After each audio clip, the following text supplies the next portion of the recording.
Rin is finally coming to Honkai Star Rail in version 4.4 and she looks absolutely amazing. So today I'll be going over her kit, team synergies, and my thoughts on her value so far. And I would love to know which character you're the most excited for in version 4.4 or 4.5, and now let's get straight into it. Rin will be a Quantum Erudition character, and she revolves around her gem energy mechanic, gaining and losing skill points, and even introduces a brand new mechanic to Star Rail. Rin will have two skills, her normal skill which deals damage to one designated enemy, and her enhanced skill which can be used when you have 15 or more gem energy, or if the current amount of skill points are 7 or more. When Rin uses her enhanced skill, she will utilize gem energy and deal massive bounce damage to enemies depending on how much gem energy you have. Rin will consume 3 gem energy when using her enhanced skill until gem energy is less than 3 or there are no enemies with HP greater than 0.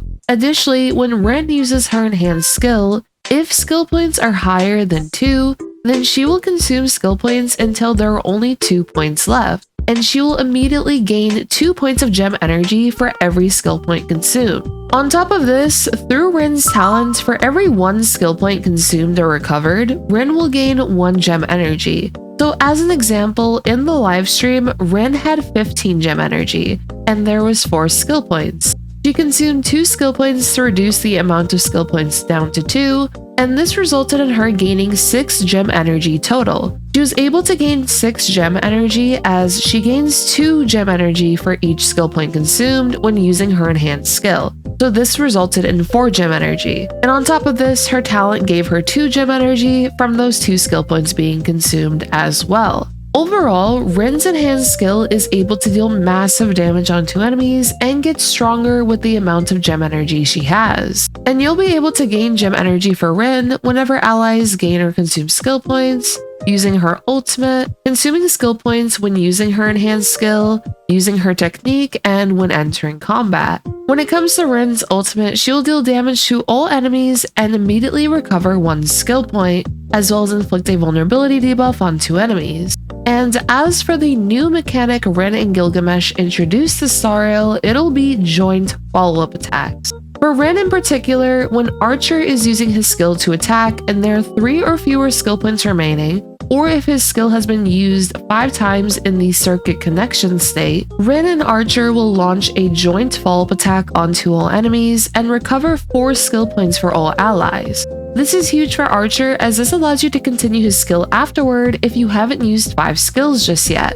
And this joint follow-up attack will deal massive damage onto enemies as well. On top of this, Rin will also provide buffs for herself and Archer, being attack buffs, quantum res pen, and more. Rin will also be able to increase the max amount of skill points available for the team by 2, providing more comfortability for the team and herself. Overall, Rin will be a very powerful teammate for Archer, further enhancing his playstyle, and Rin will be able to deal immense damage herself as well. When it comes to team synergies, Rin will be one of the best partners for Archer, and she can also be used as a main DPS. When it comes to her team synergy with Archer though, she'll provide additional skill points, buffs for Archer, the joint follow-up attack, and more. For the 3rd slot, one of your best options will be Sparkle, as she is able to restore skill points with her ultimate, which provides Rin with gem energy, and this is useful for Archer to repeatedly use his skill with more comfortability. And when Rin consumes skill points when using her enhanced skill.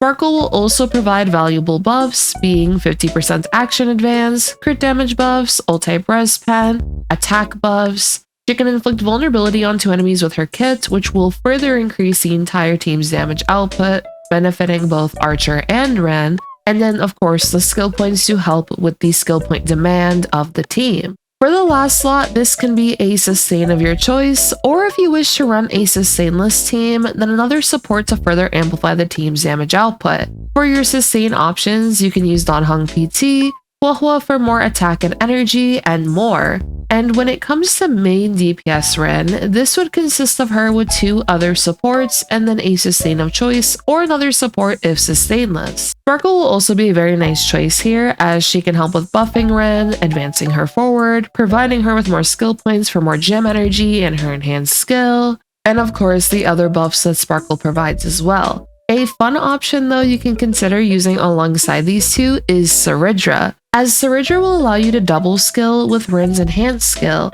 dealing massive damage onto enemies, and this is overall a very fun synergy. I'll be showcasing both options around Rin's release for you all, and if you'd like to know when those videos are uploaded, consider subscribing to the channel. Now, let's go over how to build Rin.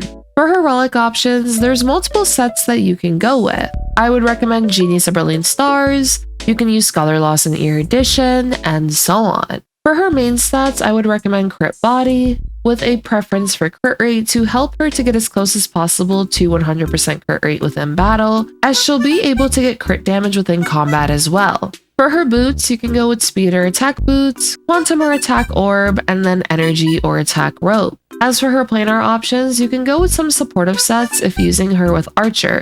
For example, Lushaka, Penacony, City of Myriad Forms, or you can even consider DPS sets if you're using her as a main DPS.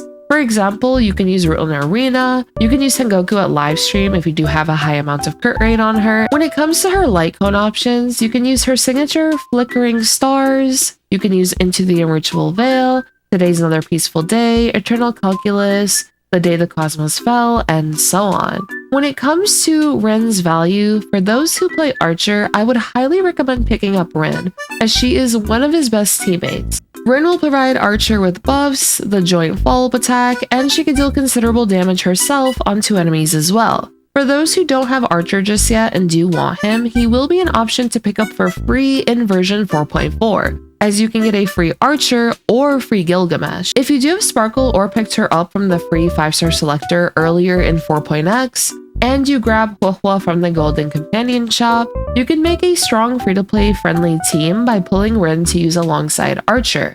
If you are interested in the other 4.4 characters or even the 4.5 characters though, you can consider picking up Rin later, as the Fate banners will have an extended duration. While we don't know how long this duration will be, we still have Archer and Saber from last year, so it's likely that Rin and Gilgamesh's banner will also last for quite a long time. So if there are other characters that interest you, then what you could do is pick them up while their banner is here, then you can get Rin later on. I'd love to know which character you're pulling in 4.4 though, or if you're even saving for Robin or Aventurine in version 4.5. I'm personally pretty excited for a lot of characters. I love Rin, I love Himeko. Robin and Aventurine also look pretty cool, so I'm really excited to get to know more information about them eventually. So yeah, a lot of exciting options coming up, and whoever you do end up pulling for, good luck to all of your pulls. And if you did enjoy today's video, consider subscribing to see some more Star Rail content from me, and feel free to check out my Himeko Nova video on the channel. I hope all of you have a great day. Peace.